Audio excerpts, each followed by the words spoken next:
Normalisation condition quantum mechanics में एक बहुत ही इंपॉर्टेंट कंडीशन है। अगर हम probabilistic interpretation of quantum mechanics को लें तो नॉर्मलाइजेशन कंडीशन खुद probabilistic interpretation of quantum mechanics का ही एक आउटकम है। श्रोडिंगर इक्वेशन का जहां तक सवाल है, श्रोडिंगर इक्वेशन का एक मीनिंगफुल रिजल्ट हो उसके लिए भी हमें नॉर्मलाइजेशन कंडीशन की जरूरत पड़ती है। Welcome all.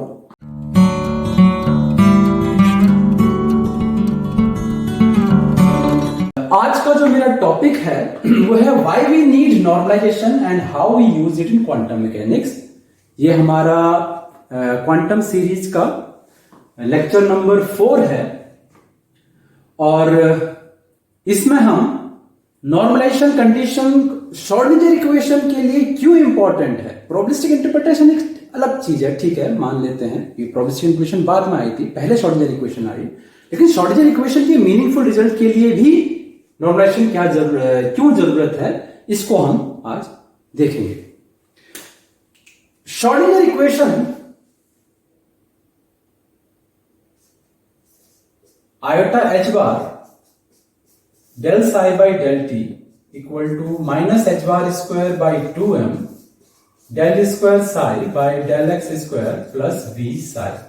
ये मेरे पास इक्वेशन 1 है, श्रोडिंगर टाइम डिपेंडेंट इक्वेशन, ठीक है। नाउ नॉर्मलाइजेशन कंडीशन, तो इसको मैं लिख देता हूं श्रोडिंगर टाइम डिपेंडेंट इक्वेशन, ठीक है। और दूसरा है नॉर्मलाइजेशन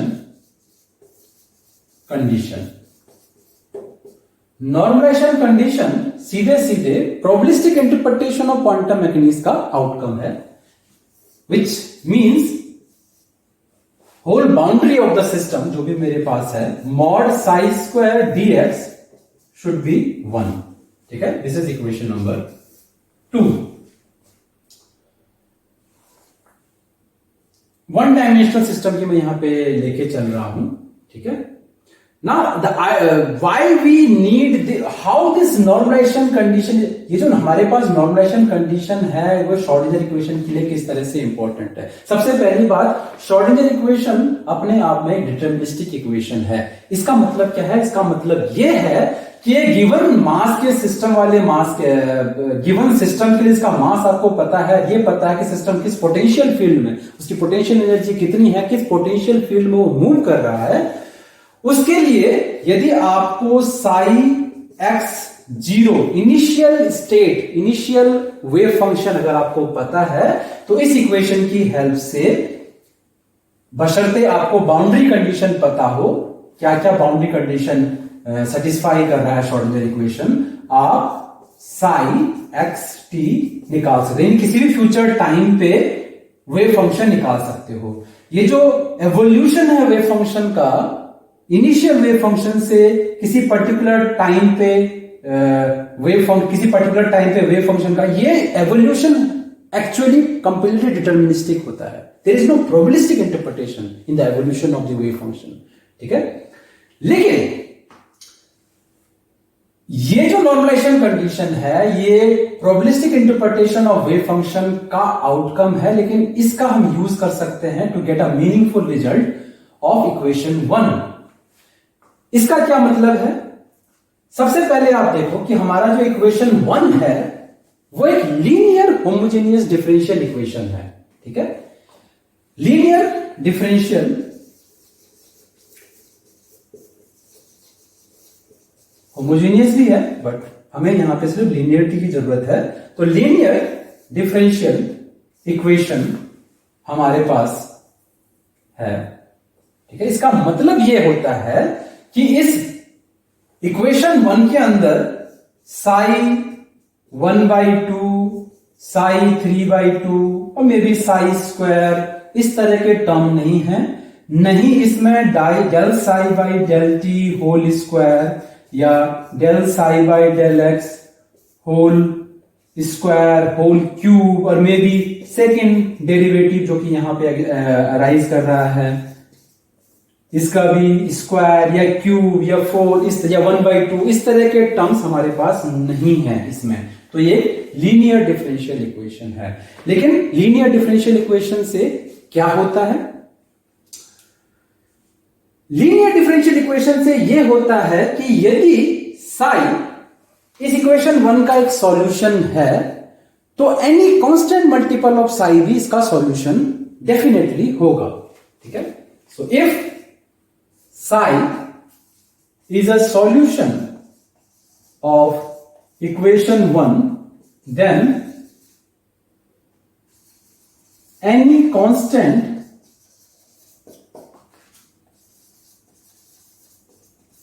multiple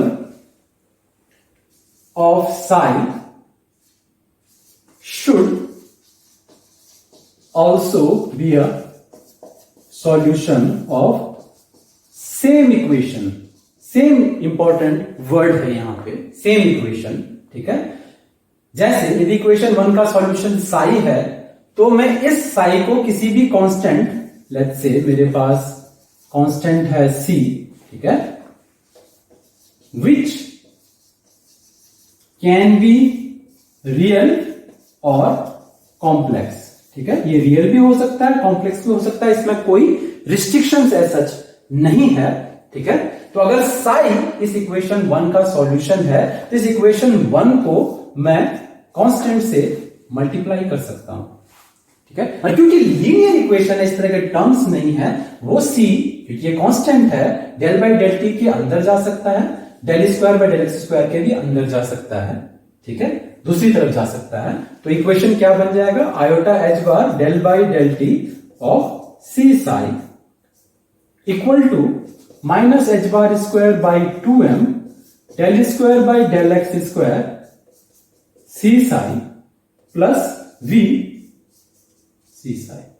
यू सी, तो सेम डिफरेंशियल इक्वेशन को, सेम श्रोडिंगर इक्वेशन को c टाइम्स साई भी सेटिस्फाई कर रहा है, सेम। तो इसका मतलब c टाइम्स साई भी उसी डिफरेंशियल इक्वेशन का सॉल्यूशन है, उसी श्रोडिंगर डिफरेंशियल इक्वेशन का सॉल्यूशन है। सो इसका मतलब अगर c साई सॉल्यूशन हो सकता है तो c1 साई भी हो सकता है, c2 साई भी हो सकता है, c3 साई भी हो सकता है, कोई भी constant multiple of Sai solution हो सकता है। और इसका मतलब क्या है? इसका मतलब यह है कि हमारा जो श्रोडिंगर डिफरेंशियल इक्वेशन है, श्रोडिंगर इक्वेशन हमारे पास है, इक्वेशन 1 जो हमारे पास है वो एक मल्टीप्लिकेटिव कांस्टेंट से अनडिटरमाइंड है। ठीक है, that's a very important word, undetermined है। ठीक है, मल्टीप्लिकेटिव कांस्टेंट से अनडिटरमाइंड है, हम इस कांस्टेंट को निकाल नहीं सकते हैं। और हम निकाल नहीं सकते हैं तो अगर साई सॉल्यूशन है तो सी साई भी सॉल्यूशन है, c1 साई भी है, c2 साई भी है, इन्फिनिट सॉल्यूशन है हमारे पास इसके। तो यह जरूरी है, अगर कोई मीनिंगफुल रिजल्ट हम इस इक्वेशन 1 का निकालना चाहते हैं तो हमें वेव फंक्शन को, एक पर्टिकुलर इक्वेशन 1 पर्टिकुलर सिस्टम के लिए वेव फंक्शन को फिक्स करना पड़ेगा कि वो c है क्या। अदरवाइज हमारे पास इन्फिनिट सॉल्यूशन हो जाएगा और इस इक्वेशन का मीनिंगफुल रिजल्ट निकालना मुश्किल हो जाएगा, क्योंकि इक्वेशन हमें सिर्फ साई दे रहा है, एंड साई कुछ भी हो सकता है। तो वो सी कैसे डिटरमाइन किया जाए, वो कांस्टेंट मल्टीप्लाई, जो मल्टीप्लिकेटिव कांस्टेंट है वो कैसे डिटरमाइन किया जाए, that's where the equation 2 become very useful.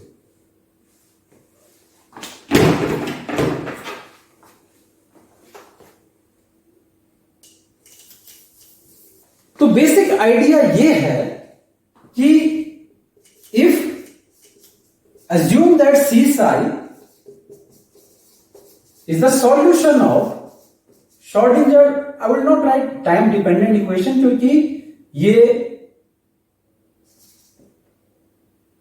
Time dependent और टाइम इंडिपेंडेंट दोनों के लिए बात लागू होती है। ठीक है, तो अगर सी साई मल्टीप्लिकेटिव कांस्टेंट से अनडिटरमाइंड है ये, तो हम उस मल्टीप्लिकेटिव कांस्टेंट को निकाल सकते हैं इक्वेशन 2 की हेल्प से। हम इसको इसमें पुट कर सकते हैं। ठीक है, क्योंकि हमारे पास मॉड साई स्क्वायर जो है वो साई स्टार साई है। ठीक है, सो देन सी साई, यानी कि इसकी जगह मैं साई की जगह सी साई पुट कर दूं, अज्यूम कर लूं कि मेरे पास एक मल्टीप्लिकेटिव कांस्टेंट है यहां पे। ठीक है, उसको पुट कर दूं, then that equation will become c star c psi star psi, क्योंकि सी कांस्टेंट है तो उसे मैंने एक साथ क्लब कर दिया, ठीक है। तो दैट विल बिकम mod c square mod psi square. So instead of using this psi, we can use a multiplication constant times psi, एक कांस्टेंट से मल्टीप्लाई कर सकते हैं psi को, ठीक है, and then use that equation 2 directly will give us mod c square minus infinity to infinity mod psi square dx equal to 1। क्योंकि Sai solution था, उसके लिए नॉर्मलाइजेशन कंडीशन सेटिस्फाई की, सी साई भी सॉल्यूशन है सेम इक्वेशन का, उसके लिए भी नॉर्मलाइजेशन कंडीशन फिर ये होनी चाहिए। तो मेरे पास जो नॉर्मलाइजेशन इक्वेशन है वो definitely with certainty c constant को डिटरमाइन कर सकता है। हमारे पास मॉड सी स्क्वायर क्या हो जाएगा, that will be 1 minus infinity to infinity mod psi square dx. So this is the condition by which we can determine this multiplicative constant with definiteness, ठीक है।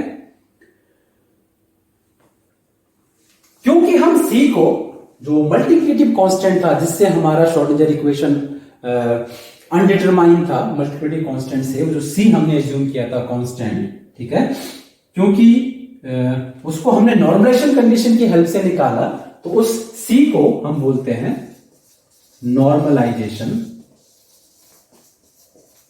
कांस्टेंट, ठीक है। तो now will take some numerical based on the how we determine the normalization constant, और probability किस तरह से हम निकाल सकते हैं। कपल ऑफ न्यूमेरिकल्स हम ले लेते हैं।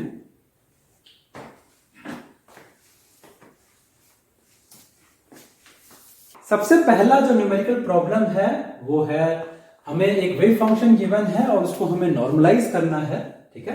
कहने का मतलब ये है कि यहां पे हमारे पास ये वेव फंक्शन जो ये दिया हुआ है हमें एक कांस्टेंट से अनडिटरमाइंड है, ठीक है, और उस कांस्टेंट को हमें निकालना है नॉर्मलाइजेशन कंडीशन से। Then capital A is called the normalization constant. Small a and डब्ल्यू आर रियल कांस्टेंट्स, ये हमें दिया हुआ है, ठीक है। दे आर सम कुछ वैल्यू है इनकी, कैपिटल ए अनडिटरमाइंड है, उसे हमें निकालना है, ठीक है। सबसे पहले देखिए कि पहले मॉड एक्स हमारे पास है और हमें पता है मॉड एक्स जो है बाय डेफिनेशन एक पॉजिटिव डेफिनिट नंबर होता है, एक्स होता है। फॉर एग्जांपल अगर हमारे पास एक्स नंबर जो है वो पॉजिटिव नंबर है तो मॉड एक्स खुद एक्स होगा, और अगर x जो है कोई नेगेटिव नंबर है तो ये माइनस एक्स हो जाएगा। माइनस एक्स यानी कि x अगर नेगेटिव है तो minus x minus minus positive हो जाएगा, तो मॉड एक्स हमेशा पॉजिटिव ही रहेगा, ठीक है। तो मॉड एक्स एक हमेशा पॉजिटिव नंबर ही होगा, ठीक है। नाउ हमें क्योंकि नॉर्मलाइजेशन कंडीशन लगानी है तो हमें कौन सी कंडीशन लगानी है, minus infinity to infinity mod psi square dx equal to 1, ठीक है। अगर हमें किसी भी क्वेश्चन में इस तरह से दिया हुआ है जहां पे हमें बाउंड्री नहीं दे रखी है, सिस्टम ये नहीं बताया ये वेव फंक्शन कहां से कहां तक डिटरमाइन है, तो हमेशा अज्यूम कर लो कि x या जो भी हमारे पास वेरिएबल है यहाँ पे that goes from minus infinity two plus infinity, ठीक है। That is the boundary of the system. तो हमने माइनस इंफिनिटी से प्लस इंफिनिटी ले लिया बाउंड्री, एंड ये हमारे पास है नॉर्मलाइजेशन कंडीशन। तो इसका हमें इस्तेमाल करना है नॉर्मलाइजेशन कंडीशन। तो हमें साई स्टार चाहिए होगा उस वेव फंक्शन का। साई स्टार क्या होगा, psi star will be A star exponential minus mod x positive है, एक्स पॉजिटिव सॉरी रियल है, मॉड एक्स भी रियल है, ठीक है। ए भी रियल दिया हुआ है, exponential plus iota omega and t दोनों रियल हैं, हमारे पास हो जाएगा। और इस सेंस में हमारे पास मॉड साई स्क्वायर जो कि हमारे पास होता है Sai star Sai by definition हो जाएगा a star into A that is mod A square exponential minus twice of mod x divided by A exponential plus iota omega T into exponential minus iota omega T exponential power 0 हो जाएगा, plus iota omega T और minus iota omega T आपस में cut जाएंगे, exponential power 0 is 1, so mod psi square हमारे पास ये हो जाएगा। ठीक है, अब हमें इसे नॉर्मलाइज करना है, so let's use the normalization condition. Mod A square बाहर आ जाएगा, ठीक है, exponential minus twice of mod x divided by a dx 1, ठीक है, ये हमारे पास है। इंटीग्रेशन को, क्योंकि हमारे पास जो x एक्सिस है वो माइनस इंफिनिटी से प्लस इंफिनिटी तक जा रहा है, पासिंग थ्रू दी ऑब्वियसली 0, ठीक है। तो इस पूरे लिमिट को हम दो अलग अलग हिस्सों में डिवाइड कर सकते हैं। One goes from minus infinity to 0, so exponential minus twice of mod x by a dx, और दूसरा 0 से इंफिनिटी exponential minus twice of mod x a dx, this is equal to 1, ठीक है। सिंपल हमारे पास इंटीग्रेशन का प्रॉपर्टी होता है कि आप इस तरह से इंटीग्रेशन लिमिट्स को डिवाइड कर सकते हैं। नाउ मॉड ए स्क्वायर x, पहले वाले केस में x माइनस इंफिनिटी से 0 जा रहा है, ठीक है, तो नेगेटिव वैल्यूज हैं हमारे पास, और जब x नेगेटिव होता है तो मॉड x जो है माइनस x होता है, तो इसका हम इस्तेमाल कर सकते हैं minus infinity to 0 exponential minus 2 mod x is minus x, ठीक है। तो एक्सपोनेंशियल प्लस 2x, तो प्लस को मैं नहीं लिखता हूं, चलो, ठीक है, तो माइनस साइन कैंसिल हो गया, ये मॉड x जो है हमारे पास माइनस x है, बाय ए dx प्लस 0 से इंफिनिटी, जब x हमारे पास पॉजिटिव है तो मॉड x जो है वो x है, तो हमारे पास हो जाएगा exponential minus twice of x by a dx and that is equal to 1। अब इसके बाद इंटीग्रेशन सॉल्व करना सिंपल है। मॉड ए स्क्वायर, इंटीग्रेशन सॉल्व करूंगा exponential 2x by a divided by 2 by a, limit integration minus infinity से 0 तक, plus exponential minus twice of x by a divided by minus 2 by a, limit 0 से infinity, this is 1, ठीक है। Simple integration हमारे पास है। Mod ए square, इसको मैं रीअरेंज कर लेता हूं, तो ये a बाई 2 हो जाएगा, ठीक है, 2 बाई ए नीचे है, ऊपर जाके a बाई 2 हो जाएगा, ठीक है। और लिमिट अगर हम यूज करें तो एक्सपोनेंशियल x पहले 0, exponential power 0 1, minus exponential power minus infinity, exponential power minus infinity means 1 upon exponential infinity, 1 upon infinity that is 0, तो ये हो गया हमारे पास 0, ठीक है, प्लस इसको भी ऊपर ले जाते हैं माइनस a बाई 2, और उसके बाद हमारे पास है exponential minus 2x by a with using that limit, यानी x पहले इंफिनिटी जाएगा माइनस x फिर 0 जाएगा, exponential power minus infinity minus exponential power 0 equal to 1, ठीक है। और इसी तरह से हम एक्सपोनेंशियल पावर माइनस इंफिनिटी हमारे पास क्या हो जाएगा, that is 0 obviously, 1 upon infinity हो जाएगा वो, और एक्सपोनेंशियल पावर 0 हमारे पास होता है 1। इसको और सॉल्व करेंगे, this will B a by 2, और ये माइनस a बाई 2 और माइनस 1, तो it will be plus a by 2, that implies mod A square times a by 2 plus a by 2 हमारे पास a हो जाएगा, ठीक है, and that simply means mod A square is equal to 1 by a, क्योंकि a मुझे रियल दिया हुआ है, ठीक है, और मुझे पता मॉड ए स्क्वायर जो है वो ये रियल है, ठीक है, तो that simply means a should be 1 upon under root a,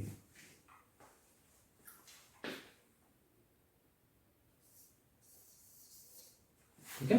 तो नॉर्मलाइजेशन कांस्टेंट जो हमारे पास है वो 1 अपॉन अंडर रूट ए आ गया। इसका मतलब मेरा जो वेव फंक्शन, मुझे नॉर्मलाइज्ड वेव फंक्शन जो होगा वो होगा 1 upon under root a exponential minus mod x by a exponential a 9 लग रहा है, a exponential minus iota omega T.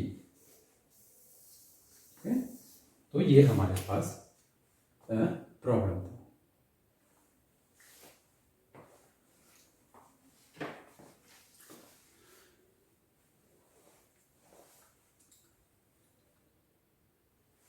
इसको मैं रब कर देता हूं पहले।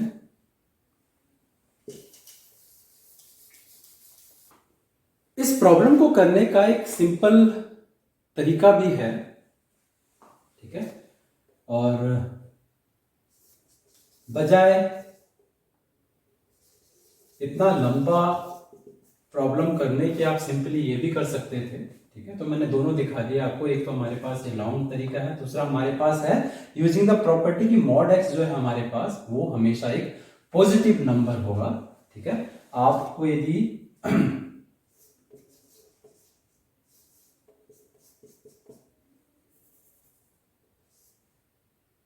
मॉड ए स्क्वायर, हम यहां पे थे, exponential minus 2 mod x divided by a d x equal to 1, यहां तक हमने पहले कर लिया था, ठीक है।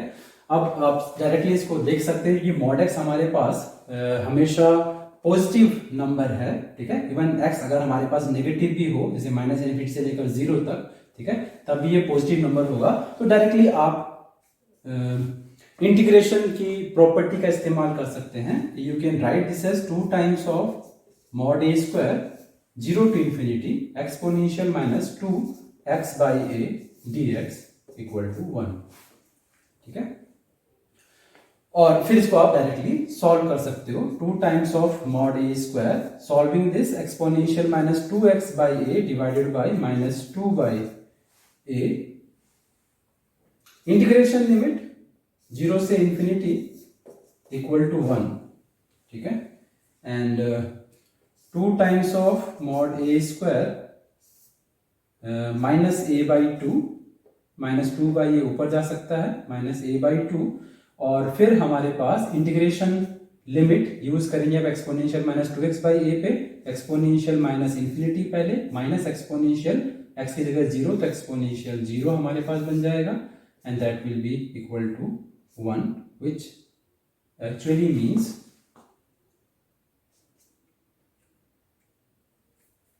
मैं इसको यहीं पर ही करता हूं। सो 2 मॉड ए स्क्वायर, ठीक है, माइनस ए बाई 2,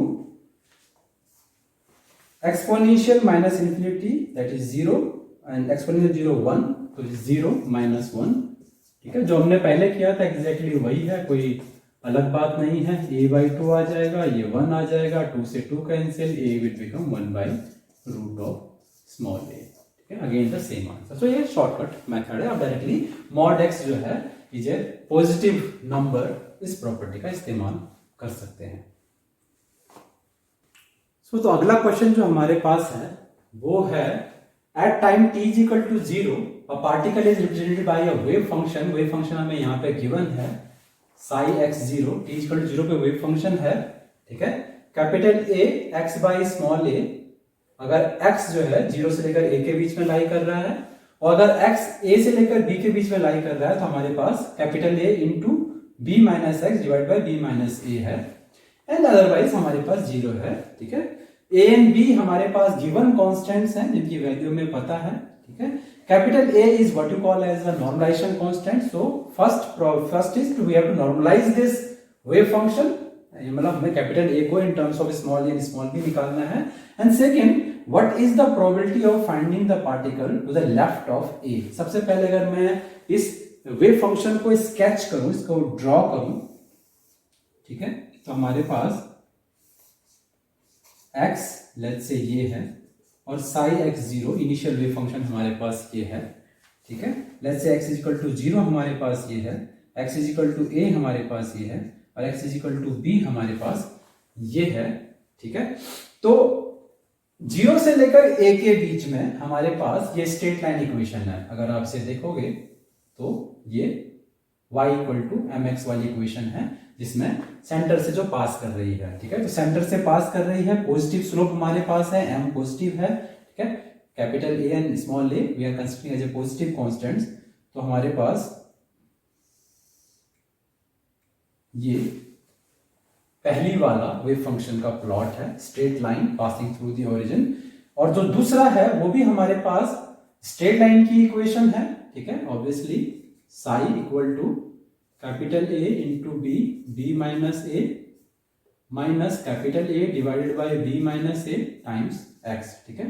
तो ये अगर मैं देखा जाए तो y equal to m x plus c की है इक्वेशन है, बट स्लोप जो है वो नेगेटिव है, तो हमारे पास ये सेकेंड टर्म है। तो 0 से लेकर a तक हमारे पास ये वेव फंक्शन है और a से लेकर b तक हमारे पास ये वेव फंक्शन है, और अदरवाइज हमारे पास बाकी टर्म पे बाकी जगह पे हमारे पास वेव फंक्शन 0 है, ठीक है। इस तरह के वेव फंक्शन पे हमें नॉर्मलाइज करना है, ठीक है। कैपिटल ए को in terms of a and b हमें निकालना है, फाइन। तो it's a simple problem again. First term हमें नॉर्मलाइज करना है तो हमें पता होना चाहिए साई स्टार क्या है। स्टैंडर्ड प्रोसीजर हमारा यही होता है। साई स्टार क्या होगा, capital A divided by small a x if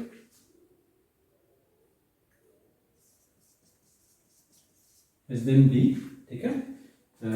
capital A क्योंकि नॉर्मलाइजेशन कांस्टेंट है, आई एम सॉरी मैंने कहा कि रियल है, capital A can be imaginary, ठीक है, क्योंकि ये नॉर्मलाइजेशन कांस्टेंट है। It can be, not necessarily कि है, ठीक है। तो हमारे पास ये होना चाहिए। दूसरा हमारे पास होगा a star b minus x divided by b minus a if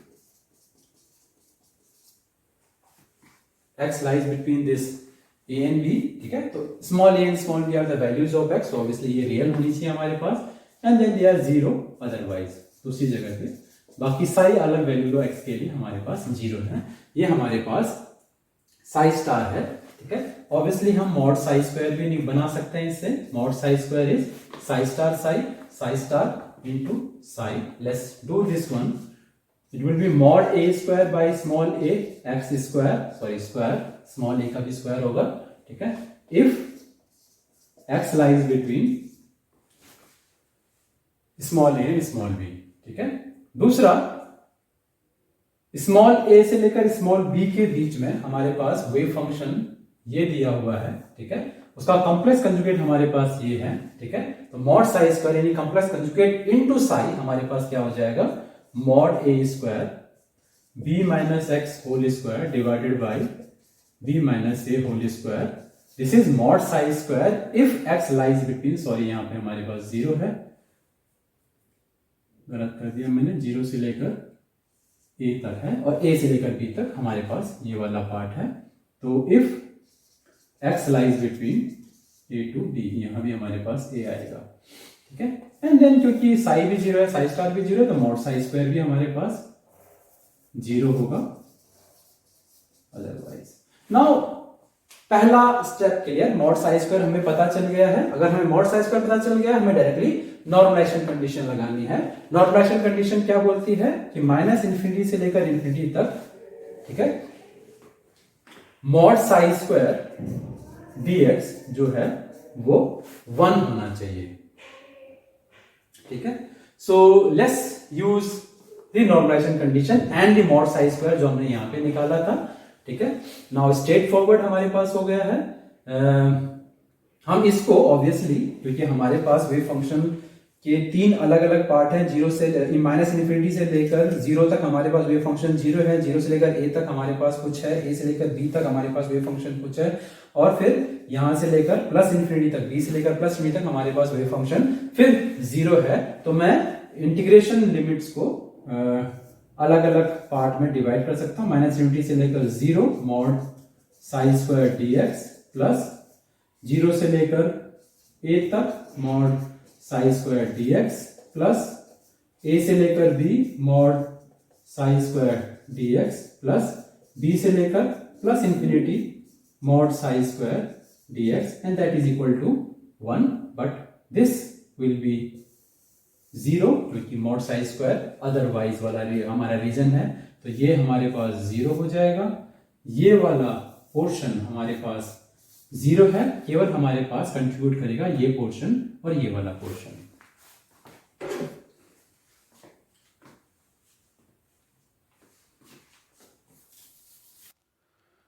तो इसका मतलब हमारे पास जो नॉर्मलाइजेशन कंडीशन है वो बन गई है 0 से लेकर a,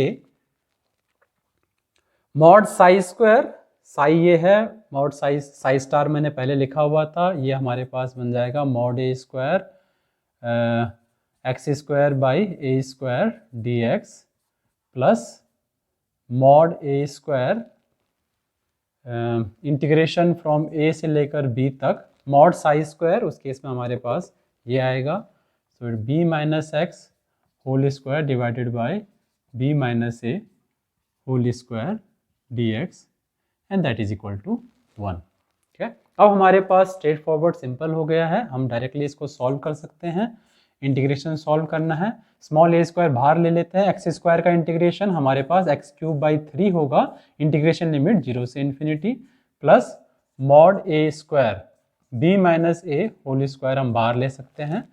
ठीक है, integration of b minus x whole square या इंटीग्रेशन ऑफ, अगर आपको नेगेटिव साइन से प्रॉब्लम हो तो आप इसे x माइनस बी कर सकते हैं, क्योंकि हमारे पास स्क्वायर है तो वी कैन डू दैट। तो x minus b whole square कर दिया, इसका अगर हमें इंटीग्रेशन करना है तो that will be x minus b whole square cube divided by 3, integration limit a से लेकर b equal to 1।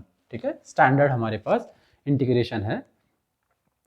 Okay, so taking the integration limit 0 से लेकर ठीक है, mod A square by a square, ये बन जाएगा हमारे पास a3 को बाहर ले लेते हैं, x की power x in place of x अगर आप a पुट करोगे a cube, in place of x 0 put करोगे 0, mod A square by b minus a whole square 3 फिर हम बाहर ले लेते हैं, एंड x की जगह b पुट करेंगे तो b माइनस बी 0, और x की जगह a पुट करेंगे तो minus a minus b whole cube. ठीक है, एंड ये इक्वल टू 1 हमारे पास है। ठीक है, a स्क्वायर से a क्यूब का a स्क्वायर कट जाएगा, बच जाएगा a by 3 mod A square, plus इसी तरह से हमारे पास यहाँ पर हमारे पास है मॉड ए स्क्वायर बाई 3। ठीक है, b minus a whole square, ठीक है, इसे आप a माइनस बी भी कह सकते हो, बिकॉज हमारे पास स्क्वायर है तो मैं इसको भी चेंज कर सकता हूँ ताकि मैं इसको आराम से काट सकूँ। तो a minus b whole square मैंने कर दिया। ठीक है, 3, और ये हो गया हमारे पास a minus b whole square, और ऊपर हमारे पास नेगेटिव साइन के साथ है, so let me introduce a negative sign here, and a minus b whole cube equal to 1a, ये हमारे पास कट गया, तो a बाई 3। ठीक है, mod A square let's take common outside, and this will be minus, यहाँ पर बच जाएगा a minus b whole square कट गया तो a माइनस बी बच गया हमारे पास। ठीक है, and yes, and this is equal to 1। ठीक है, सॉरी 3 भी था मेरे पास, मैं भूल गया था, 3 भी था, तो 3 मेरे पास है। ठीक है, सो दिस विल बिकम, ये टर्म माइनस साइन अंदर जाएगा, ये बन जाएगा minus a by 3 plus b by 3। ठीक है, a बाई 3 से a by 3 cancel, and that simply place a जो मेरे पास होगा वो होगा mod A square b by 3 is equal to 1, that implies a will be 3 by b, so mod a square is 3 by b and a will be under root of 3 by b। ठीक है, तो ये हमारे पास capital A पहला हमारे पास हो गया। ठीक है, सेकंड है, हमें क्या निकालना है, what is the probability of finding the particle to the left of A, यानी इस तरफ हमें निकालना है। ठीक है, प्रोबेबिलिटी का क्वेश्चन है, ये भी स्ट्रेट फॉरवर्ड और सिंपल है। सो इसी को मैं रब कर देता हूं। सो हमने निकाला है a रूट 3 बाई बी, इसको हम यहाँ लिख देते हैं। Second is we have to calculate what is the probability of finding the particle to the left of a. Left of a मतलब a से लेकर माइनस इन्फिनिटी, लेकिन 0 से इन्फिनिटी माइनस इन्फिनिटी तक हमारे पास वेव फंक्शन 0 है, तो उसको हमें कंसिडर करने की जरूरत नहीं है।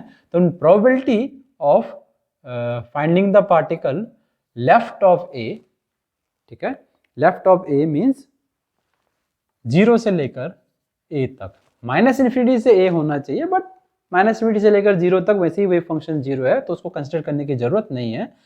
And dx, this is the probability of finding the particle from a to 0 and beyond that too. Now p 0 से लेकर a तक जो मेरे पास वेव फंक्शन है वो ये दिया हुआ है पहला, और कॉम्प्लेक्स कंजुगेट भी हमने निकाला था. सो ये हमारे पास होगा mod A square divided by a square 0 से लेकर a x square d x, simple, ठीक है. And that is the probability, ठीक है. हमने पहले भी डिस्कस किया था किस तरह से हम प्रोबेबिलिटी निकालते हैं. इंटीग्रेशन करेंगे x cube by 3, integration limit 0 से लेकर a, mod A square by 3a square, ठीक है. एक्स क्यूब में हम इंटीग्रेशन लिमिट लगाएंगे, that will B a cube minus 0. पहले x a होगा, फिर x 0 होगा, हमारे पास ये आ जाएगा, ठीक है. a then probability will be mod A square 3a square times a cube, a square से a स्क्वायर एक कैंसिल हो जाएगा, एक a बच जाएगा, mod a square a by 3, but mod a square हमने ऑलरेडी निकाला था, 3 बाई b था हमारे पास, तो ये होगा 3 by b mod a square times a by 3, 3 से 3 cancel, probability of getting the particle left of A equal to A by B. तो ये भी हमारे पास सेकेंड है. तो ये एक सिंपल क्वेश्चंस थे जो हमने अब तक हमने कॉन्सेप्ट्स करे हैं क्वांटम मैकेनिक्स वाले कोर्स में अपने, उसमें हम कर सकते हैं. सो आई विल स्टॉप हियर.